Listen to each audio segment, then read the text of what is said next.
Guys, Coach Kurt. So I had, I think it was last week or the week before, a coworker asked about Krav Maga and knife fighting type martial arts. So I referred him to the Filipino martial arts. I said, you're going to get knife, stick, machete, empty hand stuff. I mean, when it comes to what I consider practical modern day weapons other than firearms, I think of the Filipino martial arts. And if you disagree, let me know in the comments, but please like, subscribe, and share, and please watch the video all the way through. This video is mostly going to be about knife defense. And I'm referring to that very first, oh shit, he's got a knife and here it comes moment. We can drill, we can train knife defense all day, every day until the cows come home, and very kata-like. And all that's great to learn knife defense. But just like what I call the flinch response, or what I personally call instinct-based tactics, or you know it as the flinch response or the fence, that initial oh shit moment, that flinch response to a punch, and you frame out and defend the punch, and then, okay, that initial oh crap moment is over. Where do I go from there? Well, if you're a judoka, you'd go to judo. If you're a boxer, you'd go to boxing. You get the idea. If you're a Brazilian Jiu-Jitsu person, you'll go to Brazilian Jiu-Jitsu. So, and to confirm, the reason I have the 18 and over thing up is, you know, edged weapons is, to some, a sensitive subject anyway. You're not going to see anything that you wouldn't see on a regular TV show on this video, so don't worry about that. But we're talking about that initial, again, I call it flinch response or instinct-based tactics, the fence, the long guard, where you're stuffing the aggressive attack, and then that gives you I consider it an airbag. Like the airbag is deployed, the oh crap moment.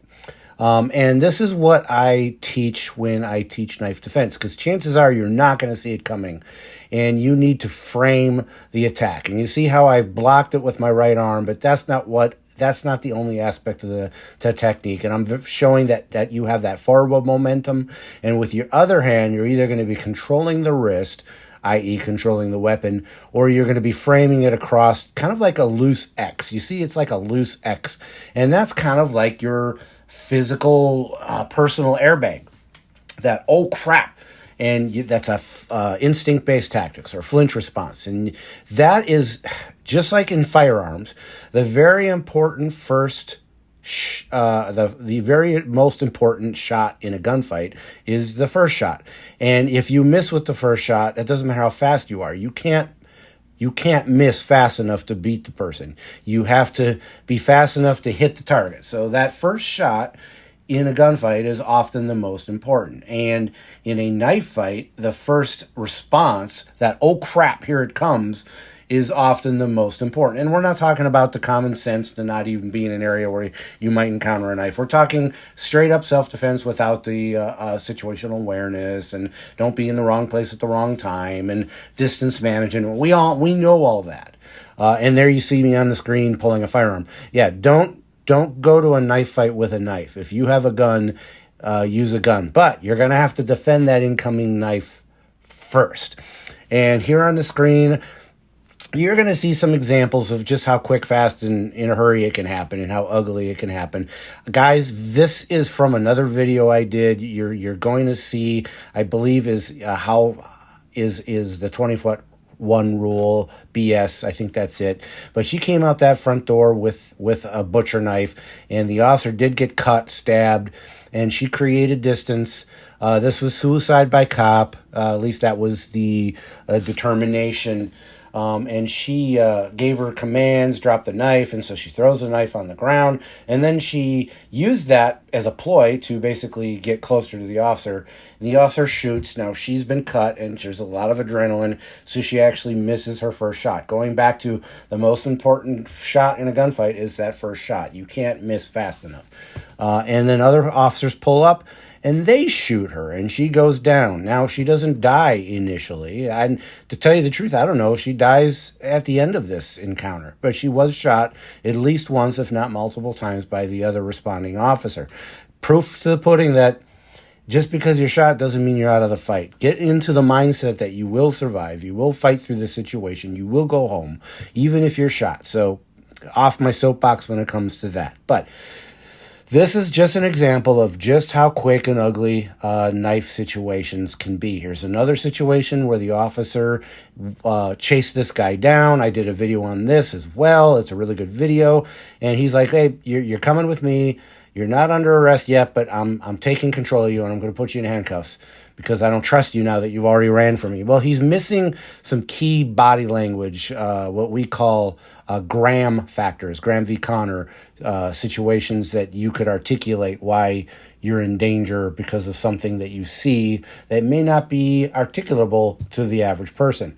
Going to your color code of mental awareness, always being in condition yellow at the very least when you're as an officer out on patrol. And then the only time you should be in condition white is if you're at home. And again, if you are going to learn knife defense, you should carry knives. I carry at least 3 knives on me on duty.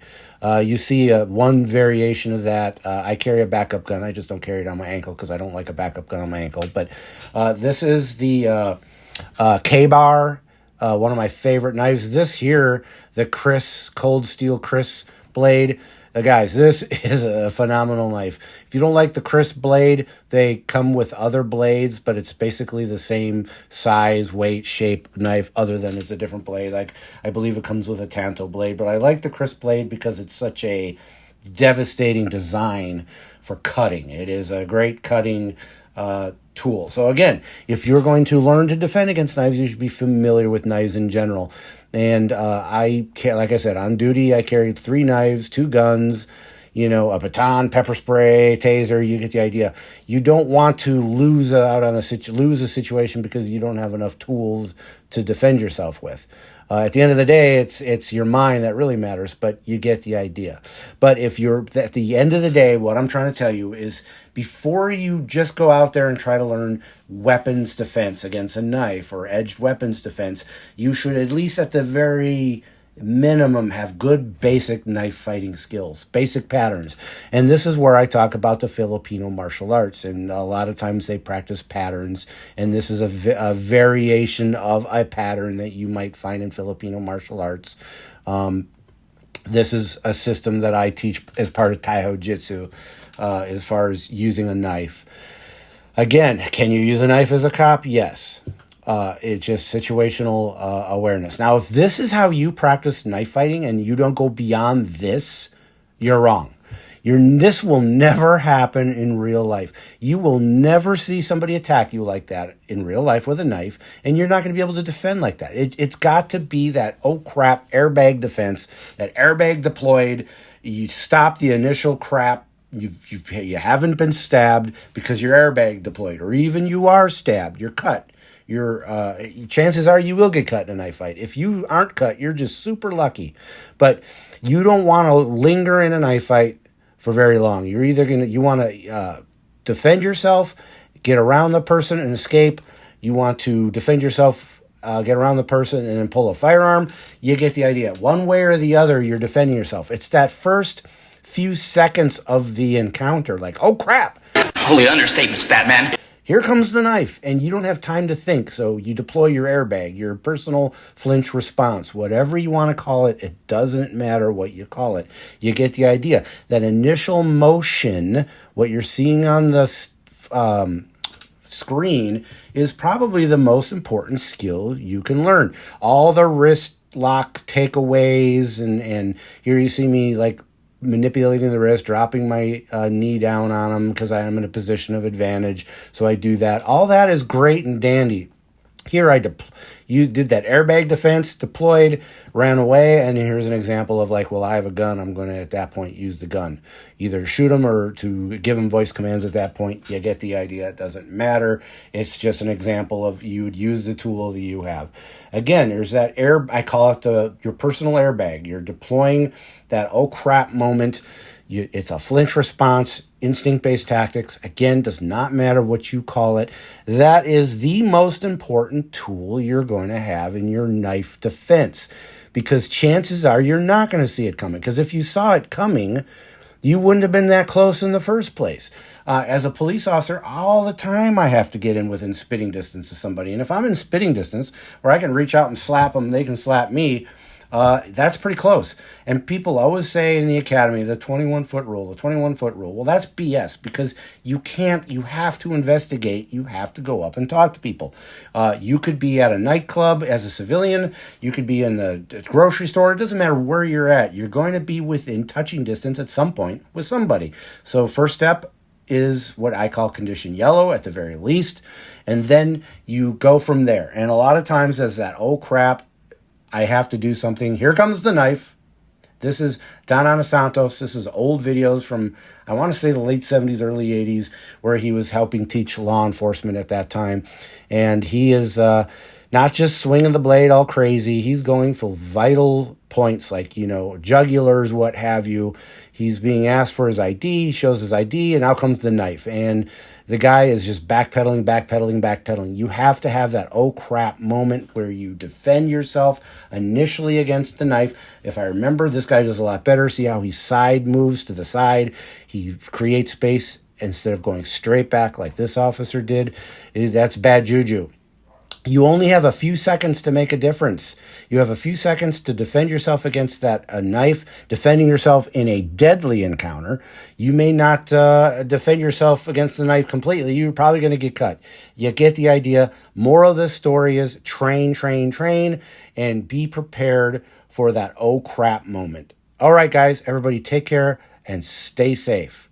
I'll just leave the knife here in case you have to do other murders. Let's roll. Hey,